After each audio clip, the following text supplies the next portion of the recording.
2025 का जो पेपर हुआ है 801 BC कोड, इसका सोल्यूशन देखने वाला है। हम इतना खुश क्यों हैं? इतना खुश इसलिए कि जितना पढ़ाया था ना, कसम से बता रहे हैं पूरा लड़ गया है। ये बच्चा है ना, ये पेपर खुद भेजा है, बोल रहा है कि भैया जितना बताया था ना, कसम से पूरा लड़ गया है। ठीक है, चलिए आपको लास्ट में बताएंगे कि आने वाले जो एग्जाम है वहाँ पे मटेरियल कहाँ मिलेगा, कहाँ से पढ़ना होगा, वो सब चीज़ बताएंगे। प्रश्न नंबर भी देंगे, कसम से बता रहे हैं, टेंशन नहीं लेना है आपको। सबसे पहले इसका सोल्यूशन देखते हैं। पहला प्रश्न है, चीख चीख के लाइव क्लास में बोल रहे थे कि क्या भोलू का याद करूँ, रट लीजिए, ये आत्मकथा विधा है और इसके लेखक कौन है? हरिवंश राय बच्चन। ठीक है, बोले नहीं थे, आप लोग खुद बताइए जो लोग देखे हैं हमको। ठीक है, चलिए अगला है, कह कि लिखी कागज कोरे, लिखी कागज कोरे ये कौन सी मतलब रचना है? तो याद रखिए ऑप्शन नंबर बी, कन्हैयालाल मिश्र प्रभाकर, इनकी रचना है।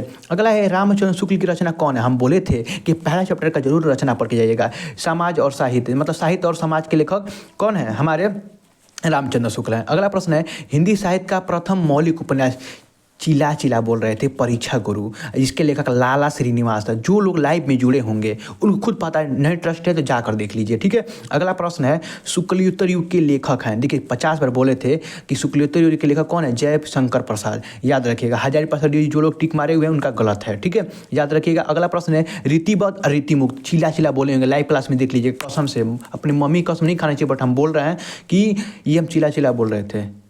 यहाँ पे जो और यहाँ पे रीतिबद्ध काव्यधारा के कवि हैं, हम चिला चिला बोल रहे थे नहीं। याद रखिएगा, रीति काव्यधारा के कवि कौन है? ऑप्शन नंबर सी, मतीराम है। ठीक है, याद रखिएगा, ये रीति मुक्त है। घनानंदी के जो लोग टिक मारे हैं रीति मुक्त है। हम 50 पे बोल रहे थे कौन है? और रीति काल के ये हैं। ठीक है, और रीति जो यहाँ पर बोला है रीतिबद्ध ना, तो रीतिबद्ध और मतीराम होंगे। ठीक है, चलिए अगला प्रश्न है, रीति काल के कवियों ने काव्यधारा के रूप में प्रतिष्ठित है, मतलब कौन सी भाषा है? ब्रज भाषा। याद रखिए, रीति काल की भाषा ब्रज भाषा है, डायरेक्ट पूछना चाहिए उसको। देखिए क्षयवादी युग के कवि हैं, अब सबको पता है महादेव वर्मा क्षयवादी युग के कवि हैं, सबको पता है यार। ठीक है, चलिए ये हम 50 बार बताए थे। देखिए कनुप्रिय के रचयिता कौन है?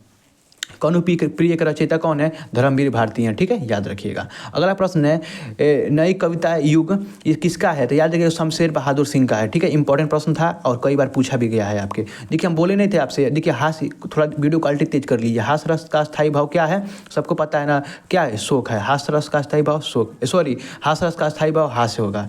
ठीक है, चलिए करुण रस का स्थायी भाव शोक होगा, वो बार बार पूछ रहा था। देखिए अगला प्रश्न है, जहाँ देखिए ये हम पढ़ के सुना दे रहे हैं, कह रहा है कि जहाँ उपमेय में उपमान की संभावना, जहाँ संभावना की बात की जाए, आपको यहाँ से देखिए, जहाँ उपमेय में उपमान की संभावना की जाए वहाँ कौन सा अलंकार होगा बाबू? वहाँ होगा उपमा अलंकार। 50 बार बोले नहीं थे हम। ठीक, अगला है सोरठा।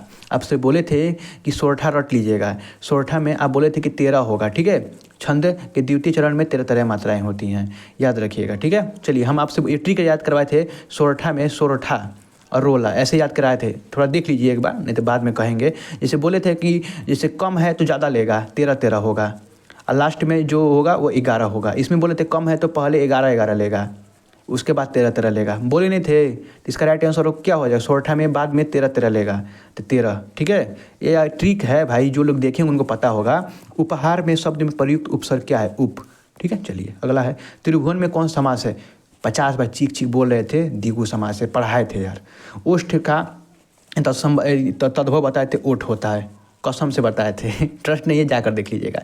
अगला है यहाँ पे, युष्मद्ध शब्द में जो एक वचन क्या, इसका ट्रिक है, जो लोग नहीं देखें यूट्यूब पर सर्च कीजिएगा, विभक्ति पहचानने का ट्रिक। जो लोग नए हैं, विभक्ति पहचानने का trick by Praneet classes, PRAINIT Praneet classes, मेरा वीडियो आ जाएगा, देख लीजिएगा। ठीक है, इसमें जो युष्मद्ध में जो विभक्ति है, मतलब जो एक रूप है वो है त्वयी। ठीक है, याद रखिएगा। चलिए अगला है, अर्थ के आधार पे वाक्य का भेद, 8 भेद होते हैं, जो लोग टिक मारे हैं सही है। ठीक है इनका। चलिए, छात्र विद्यालय में खेलते हैं। देखिए कह रहा है कि कृत्यवाच्य द्वारा कर्मवाच्य में बदलिए। देखिए कर्मवाच्य को बोले थे पहचाने का टिक द्वारा होगा। ठीक है, कहीं द्वारा है, मिल गया, टिक मार के लिख जाइए। अब में होगा किस में? कर्मवाच्य कृत्यवाच्य में। ठीक है, हम बोले नहीं थे, तो याद रखिएगा। चाहे ऐसे बोले थे कि जहाँ यहाँ कर्म प्रधानता हो, जैसे छात्र द्वारा विद्यालय में खेला जा रहा था, किसके द्वारा खेला जा रहा है? छात्र द्वारा। कहाँ खेला जा रहा है? विद्यालय में। तो इसे थोड़ा बहुत ये गहराई में नहीं, ट्रिक समझना है, आगे निकल जाना है।